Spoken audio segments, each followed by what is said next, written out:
Praise the Lord. கர்த்தருடைய பரிசுத்த நாமத்துக்கு ஸ்தோத்திரம். பிரியமானவர்களே, உங்களை மறுபடியும் சந்திப்பதிலே சந்தோஷம். எல்லோரும் எப்படி இருக்கிறீர்கள்? நலமாக இருக்கிறீர்கள் என்று நான் விசுவாசிக்கிறேன். பிரியமானவர்களே, இந்த ராத்திரி வேளையிலே உங்கள் மத்தியிலே கர்த்தருடைய வார்த்தை கொண்டு வருவதில் நான் ரொம்ப சந்தோஷப்படுகிறேன். இன்னைக்கு என்னுடைய பிரசங்கத்தின் தலைப்பு Wisdom triumphs evil. ஞானமானது தீமையை வெல்லும் அல்லது வெற்றி அடையும். அதான் என்னுடைய பிரசங்கத்தின் தலைப்பு. நாம் எடுத்துக்கொள்வோம் எபேசியர் 5வது அதிகாரம் வசனம் 15, 16, 17. இது நமக்கு நன்கு தெரிந்த வசனம். ஏன்னா இந்த வசனத்தை குறித்து, இந்த சத்தியத்தை அநேக முறை நான் சபையிலே சொல்லி இருக்கிறேன். ஆனால் இன்னைக்கு முக்கியமா இதிலிருந்து 3 காரியங்களை நான் உங்களுக்கு வலியுறுத்த விரும்புகிறேன், விசேஷமாய் இந்த காலகட்டத்தில். பிரியமானவர்களை, எடுத்து வாசிப்போம். எபேசியர் 5வது அதிகாரம் வசனம் 15, 16, 17. நான் ஆங்கிலத்தில் வாசிக்கிறேன், பிற்பாடு தமிழிலும் வாசிக்கிறேன். See then that ye walk circumspectly, not as fools, but as wise. Verse 16. Redeeming the time, because the days are evil. Verse 17. Wherefore be ye not unwise, but understanding what the will of the Lord is. அல்லேலூயா. கர்த்தர் தாமே இந்த வசனத்தை ஆசீர்வதிப்பாராக. பிரியமானவர்களே, தமிழில் நாம் வாசிக்கிறேன்.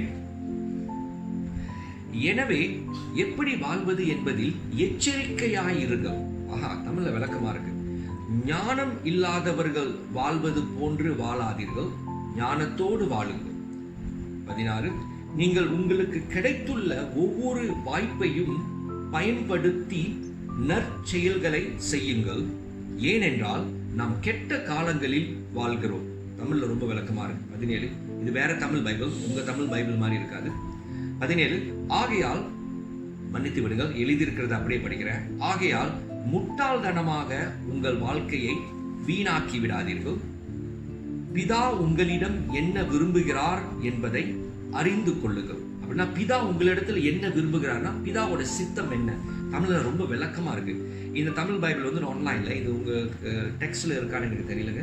இது ரொம்ப விளக்கமாக இருக்கு, எனக்கு பிடித்திருக்கு. இந்த பைபிள் கிடைச்சா இந்த பைபிள் தமிழ்ல வாசிங்க, ரொம்ப விளக்கமாக இருக்கு. அல்லேலூயா.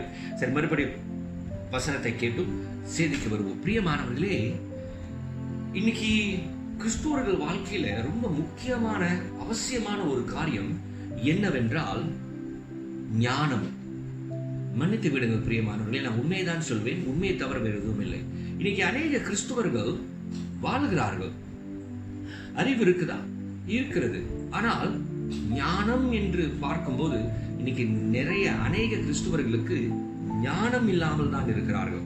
மன்னித்து விடுங்கள், இதை நான் நெகட்டிவாக, எதிர்மறையாக சொல்லவில்லை, இதை நேர்மறையாக, பாசிட்டிவாக சொல்லுகிறேன். Constructive criticism. இது வந்து நல்ல காரியம் நடப்பதற்காக, மாற்றம் அடைய வேண்டும் என்பதற்காக இதை நான் சுட்டி காட்டுகிறேன். ஸோ இந்த ஞானம் ரொம்ப முக்கியமாக இருக்கிறது. ஏன்னா இன்னைக்கு இந்த ஞானம் தான் ஒரு கிறிஸ்துவர்களையும் ஒரு அவிசுவாசிகளையும் வித்தியாசப்படுத்தக்கூடியதாக இருக்கிறது. காரணம், இந்த ஞானம் தான் நம்மளை இந்த மாறுபாடான உலகத்திலும் சந்ததியிலும் வித்தியாசமான சத்தியத்தின் மார்க்கத்தில், அப்படின்னா சத்திய வழியில நடக்க ஒரு ஜனமாக நம்மை பிரதிபலிக்க போகிறது. It will reflect us as a community of faith who walks on the path of righteousness, a path that is distinguished from the world. உலகத்தோடு மாறுபட்ட ஒரு வித்தியாசமான வழியிலே நடக்கிற ஒரு விசுவாச சமூகமாக நம்மளை வெளிப்படுத்தக்கூடியதாக இருக்கிறது. பிரியமானவர்களே, நாட்கள் இங்க பார்க்கும்போது ஞானம் தீமையை வெல்லக்கூடியதாக இருக்கிறது. ஞானம் நம்மை தேவனுக்கு பிரியமாய் நடக்கக்கூடியவர்களாய் மாற்றுகிறது. ஞானம் நம்மை வித்தியாசமானவர்களாய் வாழ வைக்கிறது. இப்படி அடுக்கிக் கொண்டே போகலாம். ஆனால் இன்னைக்கு முக்கியமாய் நம்ம இங்க பார்க்கும்போது, நம்ம இருக்கிற இந்த சூழ்நிலை நம்ம எல்லாருக்கும் தெரியும். வெறும் நமக்கு மாத்திரமல்ல, இந்த தேசத்திற்கு மாத்திரமல்ல, உலகம் முழுவதும் இன்றைக்கு சூழ்நிலைகள் நன்றாக இல்லை. இந்த COVID-19 இந்த பிரச்சனைக்கு அப்புறம் மலேசியால MCO, மற்ற நாட்டில் லாக்டவுன், ஸ்டில் லாக்டவுன். இதுக்கு அப்புறம் எப்படி இருக்க போது, அதுவும் நன்றாக இருக்காது என்றுதான் அநேகர் ஸ்பெக்குலேட், அதாவது நிர்ணயிக்கிறார்கள், அதாவது பார்க்கிறார்கள், இருக்கும் என்று நினைக்கிறார்கள். ஆனால் பிரியமானவர்களே, எது எப்படியா இருந்தாலும் நமக்கு வேதம் இருக்கிறது, நம்ம இடத்துல சத்தியம் இருக்கிறது, நம்மிடத்துல சத்தியமான தேவன் இருக்கிறார், சத்திய வசனம் இருக்கிறது, சத்திய ஆவியானவர் இருக்கிறார், நமக்கு சத்திய திருச்சபை இருக்கிறது, சத்தியமான ஊழியர் இருக்கிறார் என்று நம்புகிறேன். பிரியமானவர்களே, இந்த தீமையான காலமாக இருந்தாலும், எவ்வளவு பிரச்சனையான சூழ்நிலையாக இருந்தாலும், கர்த்தர் அந்த சூழ்நிலையிலே நமக்கு சொல்வது என்ன, அதை தான் இன்னைக்கு பார்க்க போகிறோம். கர்த்தர் நமக்கு இன்னைக்கு சொல்வது, இந்த தீமையிலே ஞானமாய் நடந்து கொள்ளுங்க. காரணம், இந்த ஞானம் தான் இந்த தீமையை அல்லது தீமைகளை ஜெயம் கொள்ள போகிறது. wisdom triumphs evil. தீமையை ஞானமே ஜெயிக்கிறதாக இருக்கிறது. அதனாலதான் நமக்கு இந்த ஞானம் வேண்டும். அப்ப இந்த ஞானமாய் நடந்து கொள்வது என்றால் என்ன?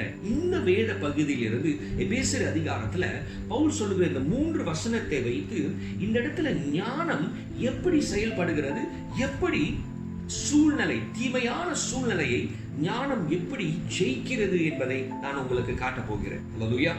முதல்ல இங்க பார்க்கும்போது முதலாவது காரியம், 3 வார்த்தைகள், 3 காரியங்கள். ஒன்றாவது காரியம் இங்க பவுல் 15வது வசனத்துல சொல்லுகிறார். நான் ஆங்கிலத்துக்கே மறுபடியும் போகிறேன்.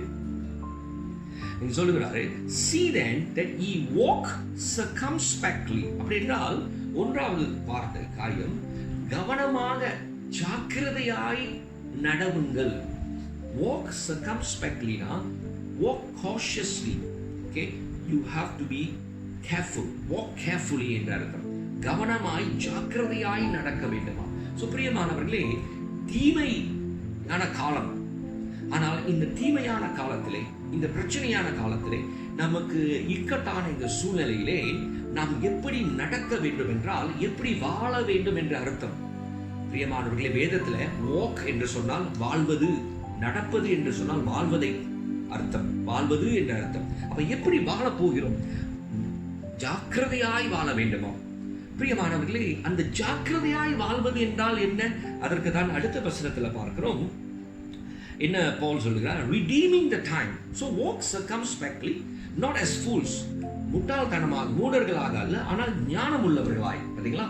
ஜாக்கிரதையாய் நடக்கணும். எப்படின்னா ஞானம் உள்ளவர்களாய்.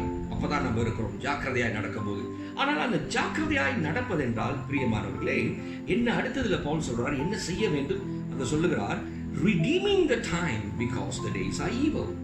காலத்தை பிரயோஜனப்படுத்திக் கொள்ளுங்கள், நாட்கள் பொல்லாதவைகளாக இருக்கிறபடினாலே. அப்ப பிரியமானவர்களே, ஜாக்கிரதையாய் நடக்க வேண்டும், அதுதான் ஞானம். ஆனால் அந்த ஜாக்கிரதையாய் நடக்கிறது எதற்காக? எப்ப காலம், நாட்கள் பொல்லாதவைகளா இருக்கும் போது அப்பதான் நம்ம ஜாக்கிரதையா நடக்கணும். அந்த ஜாக்கிரதையா எப்படி நடக்கணும்னா, காலத்தை பிரயோஜனப்படுத்திக் கொள்வது. தமிழ்ல விளக்கமாக போட்டிருக்கிறார்கள். அப்படின்னா redeeming the time அப்படின்னா எந்த காலத்துல எதை செய்ய வேண்டும், அதோட அர்த்தம் தான். இப்ப இது விளக்கம் என்னன்னா, ஒரு வியாபாரி, அதாவது இந்த ஷேர் மார்க்கெட் இருக்குல்ல, இந்த ஷேர் மார்க்கெட் ஸ்டாக்லாம் வாங்குறாங்க. அதுல வந்துட்டு எப்படி இன்வெஸ்ட் பண்ணி அதை வாங்குவார்கள் என்றால், எப்ப எந்த காலத்துல விலை குறைவா இருக்கோ அப்ப அதிகமான ஷேரை வாங்குவாங்க. எப்ப ஷேரோட விலை ரொம்ப அதிகமா இருக்குதோ அப்ப விற்பாங்க. குறைவா இருக்கும்போது வாங்குவாங்க, அதிகமா இருக்கும்போது விற்பாங்க. அப்ப எப்ப வாங்கணும், எப்ப விற்கணும்னு அந்த டைம், அந்த காலத்தை பார்த்து அந்த காரியத்தை செய்யறவங்களுக்கு அதிக லாபம் கிடைக்கும். அதே மாதிரிதான் இந்த தீமையான காலத்திலையும் நம்ம பிரயோஜனப்படுத்திக் கொள்ள ஒன்று இருக்கிறது என்று தேவன் சொல்லுகிறார். பிரியமானவர்களே, இன்னைக்கு இந்த குட் நியூஸ் இஸ், நல்ல செய்தி என்னன்னா, நீங்க நினைக்கிற தீமை, நீங்க பார்க்கிற தீமை, நீங்க உணர்ற தீமை, நீங்க சிந்திக்கிற தீமை, நீங்க மாட்டிக்கொண்டு இருக்கிற தீமை எதுவாக இருந்தாலும், மறுபடியும் சொல்லுகிறேங்க, நீங்க சிந்திக்கிற தீமை, நீங்க பார்க்கிற தீமை, நீங்க சிக்கி கொண்டிருக்கிற தீமை, நீங்க உணர்கிற தீமை, எப்படிப்பட்ட தீமையில நீங்கள் இப்ப இருந்தாலும், இந்த தீமையான சூழ்நிலையிலும் நீங்கள் பிரயோஜனப்படுத்திக் கொள்ள வேண்டிய ஒரு காரியம் இருக்கிறது. காலத்தை, அப்படின்னா இந்த காலத்துல கூடி பிரயோஜனப்படுத்திக் கொள்ளக்கூடிய காரியங்கள் இருக்கிறது. You can redeem the time. அப்படின்னா இந்த time is not good, but yet you can redeem it. அதை பிரயோஜனப்படுத்திக் கொள்ள முடியும். அதான் இதோட அர்த்தம். அப்படின்னா தீமையான நேரத்துல என்னத்தை பிரயோஜனப்படுத்திக் கொள்வது, அதுதான் தேவன் இங்கு சொல்லுகிறார். தேவனுடைய வார்த்தைப்படி நம்ம தேவனை விசுவாசிக்கிறவர்கள், இயேசுவை விசுவாசிக்கிற நீங்களும் நானும், இந்த தமிழ்ல சொல்லுவோம் கெட்ட நேரம். ஆமா, இது கெட்ட நேரமா? கெட்ட நேரமா இருக்கட்டும். நமக்கு கெட்ட நேரம் நல்ல நேரம் என்பது பிரச்சனையே அல்ல. ஏன்னா காலத்தையும் நேரத்தையும் எல்லாத்தையும் ஆளுகை செய்பவர், ஆட்சி செய்பவர், ஆண்டு கொண்டு ஆண்டவராக இருப்பவர் இயேசு கிறிஸ்து. ஹல்லேலூயா. அதனால பிரியமானவர்களே, நாட்கள் பொல்லாதவைகள் தான். அப்படின்னா the time is evil. The days are evil, but you can redeem the time. நாட்கள் காலம் பொல்லாதவைகள், ஆனால் அப்பயும் நம்ம பிரயோஜனப்படுத்திக் கொள்ள முடியுமா? ஹல்லேலூயா. சோ அதை பிரயோஜனப்படுத்திக் கொள்வது என்றால் அதை பயன்படுத்திக் கொள்வது, அதை பிடித்துக் கொள்வது. ஹல்லேலூயா. இப்ப மூணாவது காரியத்துக்கு வர போகிறோம். ஒன்றாவது ஜாக்கிரதையா நடக்கணும். ரெண்டாவது காலத்தை பிரயோஜனப்படுத்திக் கொள்ளணும். அப்படின்னா என்ன? அது இந்த டைமை வேஸ்ட் பண்ணக்கூடாது. இது கெட்ட காலம் தான், ஆனா கெட்ட காலம் என்று சொல்லிட்டு நல்ல காலம் இல்லைன்னு சொல்லிட்டு உட்காந்துக்கிட்டே இருக்க போறோமா? இல்லை. அப்படின்னா அந்த நாட்களை, அந்த காலத்தை, அந்த நேரத்தை பிரயோஜனப்படுத்திக் கொள்ளணும். Take this opportunity, grab this opportunity. இந்த காலத்தை, வாய்ப்பை பயன்படுத்திக் கொள்ளுங்கள். அஸ்தர், எல்லாமே நல்ல வாய்ப்பே இல்லையே, எங்க நல்ல வாய்ப்பு நாங்கள் பயன்படுத்திக் கொள்றது? பிரியமானவர்களே, நல்ல வாய்ப்பும் கெட்ட வாய்ப்பும் எல்லாம் நாம் கவலைப்பட வேண்டியதில்லை. நம்ம நினைக்க வேண்டியது, that means what we have to think and what we have to believe. நாம் நினைக்க வேண்டியதும் நாம் விசுவாசிக்க வேண்டியதும் என்ன தெரியுமா பிரியமானவர்களே? கர்த்தருடைய சித்தம். அதுதான் மூன்றாவது காரியம். பிரியமானவர்களே, ஜாக்கிரதையா நடக்கணும். எப்படி ஜாக்கிரதையா நடக்கணும்? நேரத்தை பிரயோஜனப்படுத்திக் கொள்ள வேண்டும், பயன்படுத்திக் கொள்ள வேண்டும். எப்படி நேரத்தை பிரயோஜனப்படுத்திக் கொள்வது? ஏன்னா நேரமே நல்லா இல்லை, அதில் எப்படி நான் பிரயோஜனமாக இந்த நேரத்தை நான் பயன்படுத்திக் கொள்ள போகிறேன்? அதற்கு தான் மூன்றாவது கர்த்தருடைய சித்தத்தை என்னவென்று தெரிந்து கொள்ள வேண்டும் என்று பவுல் சொல்லுகிறாரு. Wherefore be not unwise. ஞானம் இல்லாதவர்களாக இருக்காதீங்க. தமிழ்ல படுத்துறோம், முட்டாள்தனமாக இருக்காதீர்கள். But understanding what the will of the Lord. தேவன் என்ன விரும்புகிறார், பிதா என்ன விரும்புகிறார் என்று தெரிந்து கொள்ளுங்கள். அதான் தேவனுடைய சித்தம். ஸோ இதுதான் பிரியமானவர்களே, இந்த மூன்று காரியத்தை நாம் செய்யும் போதுதான் நாம் ஞானம் உள்ளவர்களாக இருக்கிறோம். இங்க ரெண்டு இடத்துல ஞானம் என்ற வார்த்தை, அதுக்கு எதிர்மறையான முட்டாள்தனம் என்ற வார்த்தையை பார்த்தோம், மூடத்தனம். அப்படின்னா இந்த மூன்று வசனத்துல என்ன பார்க்கிறோம் என்றால், walk circumspectly, not as fools but as wise. ஞானமா நடக்கணும் என்று பார்க்கிறோம். அடுத்து redeem the time அப்படின்னு போட்டிருக்கு. நாட்களை பிரயோஜனப்படுத்திக் கொள்வது, காலம் பொல்லாதவைகளா இருக்கு அப்படின்னா நேரத்தை பிரயோஜனப்படுத்திக் கொள்ளணும். மூணாவது, ஞானம் இல்லாம இருக்க வேண்டாம், தேவனுடைய சித்தத்தை தெரிந்து கொள்வோம். அப்ப தேவனுடைய சித்தத்தை தெரிந்து கொள்வது ஞானம், ஜாக்கிரதையா நடப்பது ஞானம், நேரத்தை பிரயோஜனப்படுத்திக் கொள்வதும் ஞானம். அப்ப இந்த மூன்று காரியமும் ஞானத்தின் செயலாக, the result of wisdom. These three acts, walking circumspectly, walking carefully, number 2, redeeming the time, and number 3, knowing the will of God. These three are the result of wisdom. ஞானத்தின் விளைவு, ஞானத்தின் பலன் தான் இந்த மூன்று காரியங்கள். பிரியமானவர்களே, ஜாக்கிரதையாய் நடக்க வேண்டும். ஆனால் ஜாக்கிரதையாய் நடக்கிறதுக்கு என்ன செய்யணும்? நேரத்தை பிரயோஜனப்படுத்திக் கொள்ளணும். நேரத்தை பிரயோஜனப்படுத்திக் கொள்வது, அந்த கெட்ட நேரமா இருக்கு, எப்படி இந்த நேரத்தை நான் பயன்படுத்திக் கொள்ள போறேன் அப்படின்னா சரியான காரியத்தை செய்ய போறேன். எப்படி? தேவனுடைய சித்தத்தை தெரிந்து கொள்ளும். தேவனுடைய சித்தத்தை தெரிந்து கொள்ளும் போது நீங்கள் காலத்தை பிரயோஜனப்படுத்திக் கொள்வீர்கள். காலத்தை பிரயோஜனப்படுத்திக் கொள்ளும் போது நீங்கள் ஜாக்கிரதையா நடக்கிறீர்கள். அப்படின்னா 1 2 3ல போயிட்டு 3 2 1 வருது. அப்படின்னா ஜாக்கிரதையாய் நடந்து நேரத்தை பிரயோஜனப்படுத்திக் கொண்டு கர்த்தருடைய சித்தத்தை அறிந்து கொள்ளுங்கள். கர்த்தருடைய சித்தத்தை அறிந்து கொள்ளும் போது நீங்கள் நேரத்தை பிரயோஜனப்படுத்திக் கொள்வீர்கள். அப்பொழுது ஜாக்கிரதையா நடப்பீர்கள். புரிஞ்சவங்க ஒரு ஆமென் சொல்லிக் கொள்ளுங்கள். எனக்கு கேட்காது, ஆனா நான் விசுவாசிக்கிறேன். ஆமென்.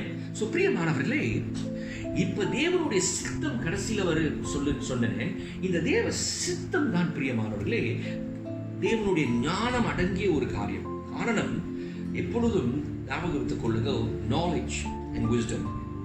What is the difference? இதுக்கு வித்தியாசம் என்ன? Wisdom is the application of knowledge. ஞானத்தை அறிவை சரியாய் பயன்படுத்துவதுதான் ஞானம். நிறைய பேருக்கு அறிவு இருக்கு, ஆனால் ஞானம் இல்லை. அதனாலதான் வாழ்க்கையில பிரச்சனை. நல்லா கேளுங்க. அப்ப அறிவை சரியாய் பயன்படுத்துவதுதான் ஞானம். அப்ப என்ன அறிவு நம்ம இங்க வர வேண்டும்? தேவனுடைய சித்தத்தின் அறிவு.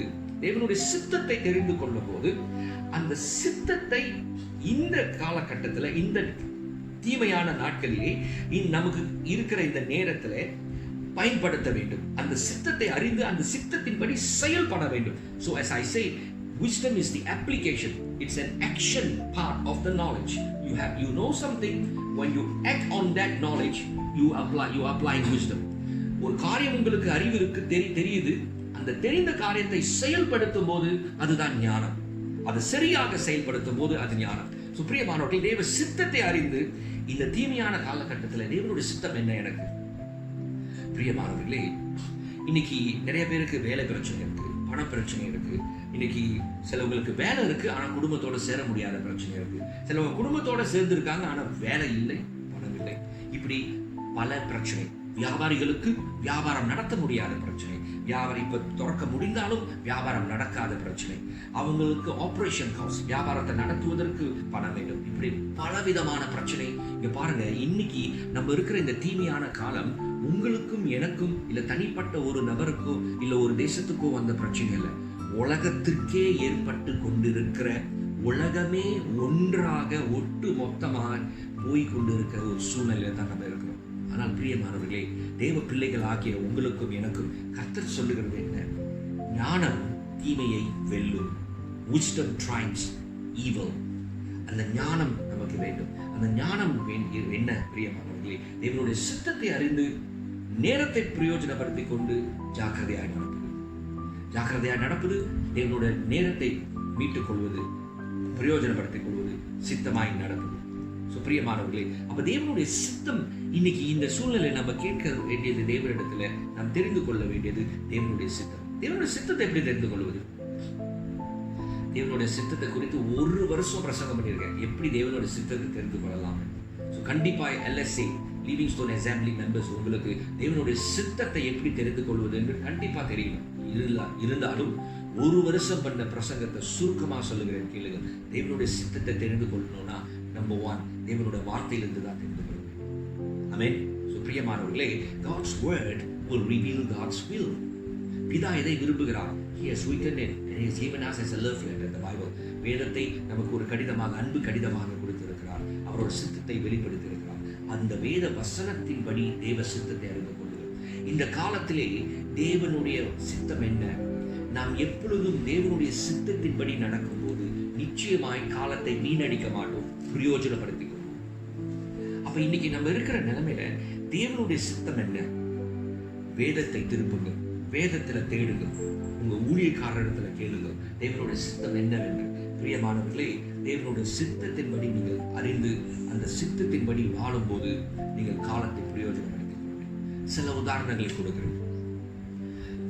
நம்ம எல்லோருக்கும் தெரியும், ஜெபிப்பது தேவனுடைய சித்தம். யாராச்சும் தெரியாம இருக்கீங்களா? ஜெபிக்கிறது தேவனுடைய சித்தம்னு தெரியாதவங்க யாராச்சும் இருக்கீங்களா? அப்படி இருக்கீங்கன்னா இன்னைக்கு தெரிந்து கொள்ளுங்கள், ஜெபிப்பது தேவனுடைய சித்தம், அப்படின்னா தேவனுடைய விருப்பம். வேதத்தை வாசித்து தியானம் பண்ணுவது தேவனுடைய விருப்பம், சித்தம். அது எல்லாருக்கும் தெரியும்னு நினைக்கிறேன். தெரியாதுன்னா இன்னைக்கு தெரிந்து கொள்ளுங்கள். பிரியமானவர்களே, சபை கூடுதல், இப்படி ஆராதனைக்கு கலந்து கொள்வது. இன்னைக்கு நம்ம சபை கட்டடத்துக்கு வர முடியல, ஆனா இந்த ஆராதனையில் எல்லோரும் கூடி ஆராதனைக்குள்ள வரீங்க, ஒப்பு கொடுக்குறீங்க, ஆராதனையில் கலந்து கொள்ளுங்கன்னு நான் நம்புறேன். இது தேவனுடைய சித்தம். அல்லேலூயா. பிரியமானவர்களே, குடும்பத்தை கர்த்தருக்கு பிரியமாய் நடத்துவது கண்டிப்பா தேவனுடைய சித்தம்.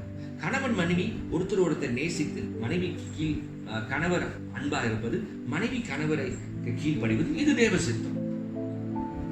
பிரியமானவர்களே, இப்படி தேவனுடைய சித்தம் அப்படியே எல்லாமே வேதத்தில் எழுதப்பட்டிருக்கு. இதெல்லாம் நமக்கு தெரிந்த சித்தம். தெரியாத காரியங்கள், ஒரு சூழ்நிலை, ஒரு பிரச்சனை வரும்போது அதுல தேவ சித்தம் நம்ம தெரிந்து கொள்ள வேண்டும்னா என்ன செய்ய வேண்டும்? பிரியமானவர்களே, ஜபத்தோடு, நல்லா கேட்டுக்கொள்ளுங்கள், ஜபத்தோடு தேவனுடைய வார்த்தையை தேட வேண்டும். ஆனால் ஒரு காரியம் சொல்லுகிறேன், ஜபம் பண்ணி ஆண்டவரே நான் என்ன செய்ய வேண்டும் என்று ஜபம் பண்ணிட்டு வேதத்தை வாசிக்கும் போது கர்த்தர் வேத மூலியமாக பேசுவார். அப்படி கர்த்தர் வேத மூலியமாக பேசினார் என்றால் அது புரியாட்டினா தயவு செய்து சொந்தமாய ஒரு மொழிபெயர்ப்பு எடுத்துக்கொள்ளாதீர்கள், சொந்தமாகிய ஒரு விளக்கம் கொடுத்துக் கொள்ளாதீர்கள். உங்க ஊழியக்காரரிடத்துல வந்து கர்த்தர் இந்த வசனத்திற்கு என்ன விளக்கம் என்று கேட்டு தெரிந்து கொண்டு கர்த்தருடைய சித்தத்தை புரிந்து கொள்ளுங்கள். பிரியமானவர்களே, எப்பொழுதும் நான் பிராக்டிக்கலாக தான், ஸ்பிரிச்சுவாலிட்டி இஸ் பிராக்டிக்கல். ஆவிக்குரிய வாழ்க்கை என்பது நடைமுறைக்காக தான், நடப்பதற்கு, வாழ்வதற்காக தான் ஆவிக்குரிய வளர்ச்சி நமக்கு வேணும். We need to grow spiritually so that we can live life according to God's will. தேவனுடைய சித்தத்தின்படி வாழதான் நம்ம ஆவிக்குரிய வாழ்க்கையில வளர வேண்டும். இப்படி தெரிந்து கொண்டு தேவனுடைய சித்தத்தின்படி வாழும்போது அதுதான் காலத்தை பிரயோஜனப்படுத்திக் கொள்கிறது. இந்த காலகட்டத்தில் தேவனுடைய ஸ்பெசிபிக் சித்தம் என்ன? பிரியமானவர்களே, சொல்லுகிறேன் கேளுங்க. கண்டிப்பாய் உங்கள் வாழ்க்கையும் என்னுடைய வாழ்க்கையும் தேவனுடைய வார்த்தையும் மூன்றையும் வைத்து, அதாவது உங்க வாழ்க்கை, என்னோட வாழ்க்கை, நம்ம எல்லோரும் தனிப்பட்ட வாழ்க்கையை வைத்து கர்த்தருடைய வார்த்தை இந்த கடைசி காலத்துல நம்ம வாழ்ந்து கொண்டிருக்கிற இந்த சூழ்நிலையில நாம் என்ன செய்ய வேண்டும் என்று சொல்லுகிறது, அதை அறிந்து கொள்ள வேண்டும். பிரியமானவர்களே, அப்ப என்னதான் நான் சொல்ல வருகிறேன்? தேவனுடைய சித்தம் கவனமாய் கேளுங்க. தேவனுடைய சித்தம் அவருடைய நாமத்தை மகிமைப்படுத்தும்படியாய் எந்த நேரத்திலும் எந்த காலத்திலும் அவருக்கு மகிமையான ஒரு வாழ்க்கை வாழ்வதுதான். அப்படின்னா இன்னைக்கு ஆண்டவர் வந்தா நம்ம மகிமையாய் அவருக்கு வாழ்ந்தோம்னா, அப்படின்னா மகிமைனா அவரை கனப்படுத்துற மாதிரி அவருக்கு உண்மையாய் நம்ம வாழ்ந்தோம்னா நம்ம எடுத்துக்கொள்ளப்படுவோம். பிரியமானவர்களே, அப்படின்னா ஆயத்தமாக நம்ம இருக்கணும். இன்னைக்கு தேவனுடைய சித்தம் என்ன? ஒவ்வொரு சபையும் ஒவ்வொரு தேவ பிள்ளைகளும் இந்த கடைசி காலத்துல வரும்போது விசுவாசமாய் அவருக்கு ஆயத்தமாய் அவர் நாமத்தை மகிமைப்படுத்தும்படியாய், ஏன் நம்மளோட விசுவாசத்திற்கே கனம் புகழ்ச்சி உண்டாகும்படியாய் நாம் ஆயத்தமாக இருப்பதுதான்.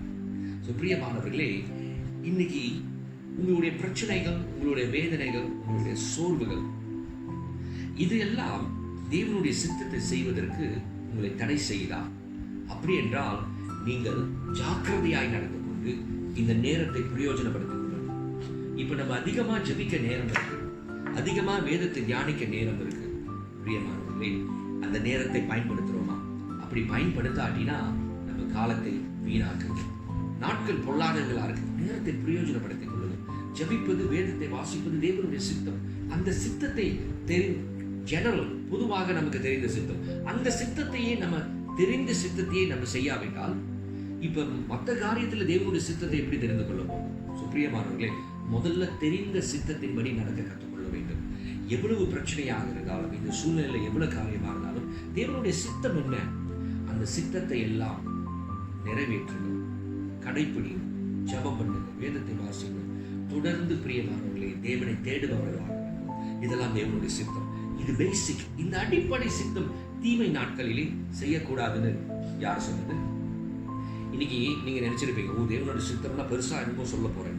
பிரியமானவர்கள், தேவ சித்தமே பெருசுதான். ஜபிக்கிறது தெய்வ சித்தம், வேதத்தை வாசிக்கிறது தெய்வ சித்தம், பரிசுத்தமாய் வாழ்வது தெய்வ சித்தம், தேவனுக்கு கீழ்ப்படிவது தெய்வ சித்தம். இப்படி நமக்கு தெரிந்த தேவ சித்தம் எவ்வளவோ இருக்கு. ஆனால் எப்பொழுதுமே நம்ம தெரியாத சித்தத்தை நோக்கி போய்கிட்டு இருக்கோம். தெரியாத சித்தத்தை, இது தெரியணும் அது தெரியணும், ஆனா தெரிந்த சித்தத்தை கீழ்படியுமா? பிரியமானவர்களே, இன்னைக்கு என்ன கேட்டீங்கன்னா, ஞானம் உள்ளவர்கள் தேவனுடைய சித்தத்தை தெரிந்து கொள்ளுங்கள் என்று சொன்னால், இந்த தீமையான காலத்திலும் கூட தேவனுடைய சித்தம் தேவனுக்கு கீழ்படிவது. எல்லாத்தையும் ஒட்டுமொத்தமா சேர்த்து ஒரு வார்த்தையில் சொல்லணும்னா, கீழ்படிவது தேவ சித்தம். இந்த கீழ்படிவது ஏன் ரொம்ப முக்கியம் என்றால், இந்த கீழ்படிதல் இல்லாதனாலதான் இன்னைக்கு மனித குலமே பாவத்துல விழுந்தது. ஆதாம் ஏவாள் கீழ்படியாமையில தான் பாவம் செய்தார்கள். பிரியமானவர்களே, இதே எபேசியர் புத்தகத்துல 2வது அதிகாரத்துல நம்ம வாசிக்கணும், கீழ்படியாத பிள்ளைகளாக நம்ம இருக்கக்கூடாது, கீழ்படிகிற பிள்ளைகளாக இருக்க வேண்டும் என்று இருக்கு. இன்னைக்கு நம்ம கீழ்படிவதுதான் தேவனுடைய ஒவ்வொரு வார்த்தைக்கும் கீழ்படிவதுதான் தேவனுடைய சித்தம். தேவனுடைய சித்தம் என்று தெரிந்து அதை கீழ்படிவதுதான் தேவனுடைய சித்தம்.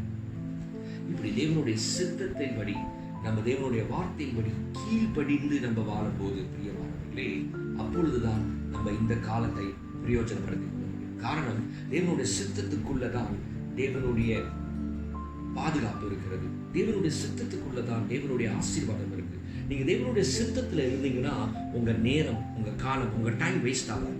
ஞாபகம் வைத்துக் கொள்ளுங்கள், time is not money, time is not gold, time is life. நேரம் என்பது பணம் அல்ல, பொண்ணல்ல, நேரம் என்பது வாழ்க்கை. ஒவ்வொரு நாளும் 24 மணி நேரம் போக போக நம்ம வாழ்க்கை போய்கிட்டே இருக்கு. பிரியமானவர்களே, பிரயோஜனப்படுத்திக் கொள்ளுங்கள் இந்த வாழ்க்கையை. எப்படி? தேவ சித்தத்தின்படி ஜாக்கிரதையாய் வாழ்ந்து. தேவ சித்தம் என்ன? உங்களுக்கு தெரிந்த தேவனுடைய சித்தத்தின்படி எல்லாம் முதல்ல கீழ்படிங்க. அதுக்கப்புறம் தெரியாதது அப்புறம் தேவன் ஆவியானவருடைய வெளிப்படுத்துவார். சத்திய ஆவியானவர் உங்களை என்ன செய்வாராம்? சகல சத்தியத்திற்குள்ளும் நடத்துவார். பிரியமானவர்களே, சகல சத்தியத்திற்குள்ளும் ஆவியானவர் உங்களை நடத்துவதற்கு நீங்க முதல்ல ஆவியானவருக்கு கீழ்படிவராக இருக்க வேண்டும். நீங்க தெரிந்த சத்தியத்திற்கு கீழ்படியும் போது அப்பதான் இன்னும் தேவனுடைய சித்தத்தை, சத்தியத்தை, வார்த்தையை தேவ ஆவியானவர் நமக்கு வெளிப்படுத்துவார். நீங்க பாருங்க, நம்மலாம் பெந்தகோஸ்தல், நம்மலாம் வந்துட்டு பரிசுத்த ஆவியானவரை விசுவாசிக்கிற கிறிஸ்தவர்கள், பரிசுத்த ஆவியானவருடைய அபிஷேகத்தை விசுவாசிக்கிற கிறிஸ்தவர்கள். நல்லா கவனமா கேளுங்கள். இன்னைக்கு பெந்தகோஸ்டல் வீக் அப்படின்னு சொல்லி பெந்தகோஸ்டல் வாரம் என்று கூடி இன்னைக்கு நம்ம அசெம்பிளிஸ் ஆஃப் காட்ல கொண்டாடுகிறார் இந்த 31ஆம் தேதி. ஆனா எனக்கு அந்த பழக்கம் இல்லை, உங்களுக்கு தெரியும் பிரியமானவர்களே. அது வாரத்துக்கு கொண்டாடுறோம், ஒரே வருஷத்துல ஒரே வாட்டி கொண்டாடுறதில்லை. நாம் எல்லோரும் பரிசுத்த ஆவியானவரை அவருடைய அபிஷேகத்தை விசுவாசிக்கிறோம் என்றால் பிரியமானவர்களே, கண்டிப்பாய் நீங்களும் நானும் பரிசுத்த ஆவியானவருடைய அபிஷேகத்தினாலே வழி நடத்தலினாலே ஒவ்வொரு நாளும் வாழ வேண்டும். அது தேவனுடைய சித்தம். இன்னைக்கு கிறிஸ்தவர்கள் தேவனுடைய வழியை விட்டு இன்னைக்கு உலகத்தில் விழுந்து பாவத்தில் விழுந்து இன்னைக்கு சாட்சி இல்லாத ஒரு வாழ்க்கை கிறிஸ்தவர்கள் வாழ்வதற்கு காரணம் தேவனுடைய சித்தம் பரிசுத்த ஆவியிலே நிறைந்து நம் தேவ ஆவியினாலே நடத்தப்படுபவர்களாக இருக்க வேண்டும். எப்படி தெரியும்? ரோமர் 8:14 சொல்லுகிறது, எவர்கள் தேவ ஆவியிலே நடத்தப்படுகிறார்களோ அவர்கள் தேவனுடைய புத்திரர்கள். பிரியமானவர்களே, நம்ம எல்லாம் புத்திராக வேண்டும் என்று புத்திர சுவீகார ஆவியை நமக்கு கிறிஸ்து இயேசு மூலியமாய் பிதா கொடுத்தார். அப்ப நீங்களும் நானும் பிள்ளைகளாக வேண்டும் என்று இயேசு கிறிஸ்து மரித்து நம்மளை பிள்ளைகளாக்கி ஆவியிலே நடத்தப்படும் போதுதான் நம்ம தொடர்ந்து அந்த பிள்ளையாக வாழுகிறோம். அப்ப பிள்ளையாக்கப்பட்டவர்கள் பிள்ளையாக வாழ வேண்டும் என்றால் தேவ ஆவியிலே நடத்தப்படும் போது முதிர்ச்சியான பிள்ளையாக இருக்கிறோம். இது தேவனுடைய சித்தம். அப்ப ஆவியில நடத்தப்படும் போது பிரியமானவர்களே, கர்த்தருடைய சத்தியத்தை கீழ்ப்படிந்து நாம் வாழும். இந்த ராத்திரி வேளையில கவனமாய் கேளுங்கள். சொன்னேன், ஜாக்கிரதையா நடக்கணும், காலத்தை பிரயோஜனப்படுத்திக் கொள்ள வேண்டும், தேவனுடைய சித்தத்தை தெரிந்து கொள்ள வேண்டும். இதுதான் ஞானம். இந்த ஞானம் உங்களை எந்த தீமையையும் ஜெயிக்க வைக்கும், எந்த தீமையான காலத்திலும் நம்ம ஜெயிக்க வைக்கும். பிரியமானவர்களே, அப்ப ஞானமா தேவனுடைய சித்தத்தை தெரிந்து கொள்வது என்று சொல்லும் போது ஜெபிப்பது, வேதத்தை வாசிப்பது என்று சொன்னேன். பிரியமானவர்களே, தெரிந்த கர்த்தருடைய வார்த்தையை மறுபடியும் சொல்கிறேன், தெளிவாக்கல்கள். ஜெபிப்பது தேவ சித்தம், இது உங்களுக்கு தெரியும். ஆனால் எத்தனை பேர் கீழ்படுகிறோம்? வேதத்தை தியானிக்கணும், இதுக்கு எத்தனை பேர் கீழ்படுகிறோம்? இந்த சித்தத்திற்கு பிரியமானவர்களே, சபை கூடுதலை விட்டுவிடக்கூடாது, இது எத்தனை பேர் கீழ்படுகிறோம்? அடுத்தது 4வது பிரியமானவர்களே, பரிசுத்த ஆவியிலே நடத்தப்பட வேண்டும். இது தேவனுடைய சித்தம். அதனால புத்திர சுவீகார ஆவியை நம்ம கொடுத்திருக்கிறார். நம்ம ஆவியில நடத்தப்படும் போதுதான் பிரியமானவர்களே நம்ம கிறிஸ்துவர்களாக இருக்கிறோம். அப்பதான் நமக்கு ஆக்கினை இல்லை. காரணம், ரோமர் 8:1 நீங்க பாத்தீங்கன்னா, எவர்கள் கிறிஸ்துவுடைய ஆவியில நடத்தப்படுகிறார்களோ அவர்களுக்கு ஆக்கினை தீர்ப்பில்லை. ஏன்னா நம்ம படிச்சே பார்க்கணும், உங்களுக்கு ஆக்குறோம். ரோமர் 8:1. Therefore now no condemnation to them which are in Christ Jesus, who walk not after the flesh but after the spirit. பிரியமானவர்களே, அது தமிழ்லே நான் வாசித்து காட்டுகிறேன், சாதாரண விளக்கமான தமிழ். எனவே இப்பொழுது இயேசு கிறிஸ்துவுக்குள் இருப்பவர்கள் தண்டனைக்குரியவர்களாக தீர்ப்பளிக்கப்பட மாட்டார்கள். கிறிஸ்துவுக்குள் என்ற ஆவியில நடத்தப்படுகிறார்கள். ஆங்கிலத்தில் போட்டிருக்கு தெளிவா, ஆவியில நடத்தப்படுகிறார்கள் அப்படின்னா, there is therefore now no condemnation to them which are in Christ Jesus, who walk not after the flesh but after the spirit. flesh na பாவத்தில நடக்கிறார்கள், ஆவியில நடத்தப்படுகிறார்கள். அப்ப ஆவியான நடத்தப்படுவது இது தேவ சித்தம். நீங்க ரட்சிக்கப்படுவது தேவ சித்தம், கிறிஸ்துவுக்குள் இருப்பது தேவ சித்தம். கிறிஸ்துவுக்குள் இருப்பது என்றால் ஆவியிலே நடத்தப்படுவதுதான் கிறிஸ்துவுக்குள் இருப்பது. பரிசுத்த ஆவி, அந்நிய பாஷை நம்ம அதிகமாய் பேசுவது எதற்காக? ஆவியிலே நிரப்பப்பட்டு ஆவியிலே நடத்தப்படுவதற்காக. இன்னைக்கு பெந்தகோஸ்தல் கொண்டாடுவது ஒரு பிரயோஜனம் இல்லை. பெந்தகோஸ்தலுடைய வாழ்க்கையை வாழ வேண்டும், ஆவியிலே நடத்தப்பட வேண்டும். இது தேவ சித்தம் பிரியமானவர்களே. ஆகையால் இந்த தேவ சித்தங்களை, தெரிந்த தேவ சித்தத்தை தான் சொன்னேன். இந்த தேவ சித்தத்தை தெரிந்திருக்கீங்களா? ஆனா இந்த தேவ சித்தத்தை கீழ்ப்படிவது தான் ஞானம். அப்பொழுது இந்த காலத்தை பிரயோஜனப்படுத்திக் கொள்வீர்கள். அப்பொழுது ஜாக்கிரதையாக ஹல்லேலூயா. இந்த ராத்திரி வேளையில ஒப்பு கொடுங்கள். ஆண்டவரே, உம்முடைய சித்தத்தை அறிந்து நான் காலத்தை பிரயோஜனப்படுத்திக் கொள்ள போகிறேன். அப்பதான் ஜாக்கிரதையாய் நான் வாழ முடியும். சித்தம் என்ன? ஜெபிப்பது, வேதத்தை தியானிப்பது, சபை கூடுதல். இது 4வது சொன்னேன், ஆவியிலே நடத்தப்படுதல்.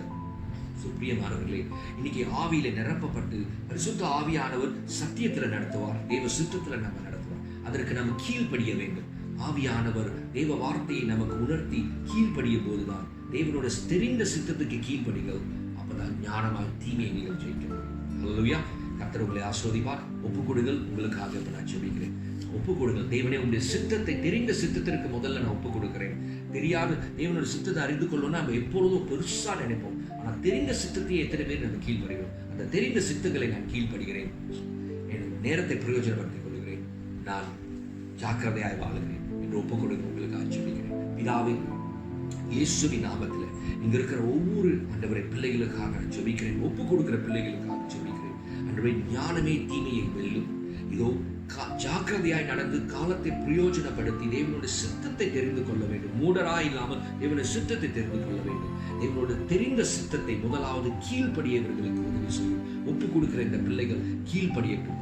ஜெபிக்க, வேதத்தை தியானிக்க, சபை கூடுதல் இப்பொழுது ஆன்லைன்ல இந்த சபை கூடுதலில் விட்டு விடாதபடிக்கு இந்த நேரத்தை தேவனுக்கு கொடுத்து இந்த நேரத்துல வந்து இந்த தேவ செய்தியை கேட்டு ஒப்பு கொடுக்கத்தக்கதாக, அடுத்தது தேவ ஆவியிலே நாலாவது நடத்தப்பட, தேவ ஆவியானவர் சத்திய வசனத்தின்படி நடத்தும் போது அவருக்கு கீழ்ப்படிந்து தேவ ஆவியில நடத்தப்படுதலே பெந்தெகோஸ்தல் வாழ்க்கை. பெந்தெகோஸ்தல் வாரம் அல்ல, நமக்கு பெந்தெகோஸ்தல் வாழ்க்கை நமக்கு இருக்க வேண்டும். ஆவியிலே நிறைந்து நிரப்பப்பட்டு நடத்தப்படுகிற வாழ்க்கை நமக்கு இருக்க வேண்டும். அப்படி இந்த பிள்ளைகளை அபிஷேகி பலப்படுத்துவீராக.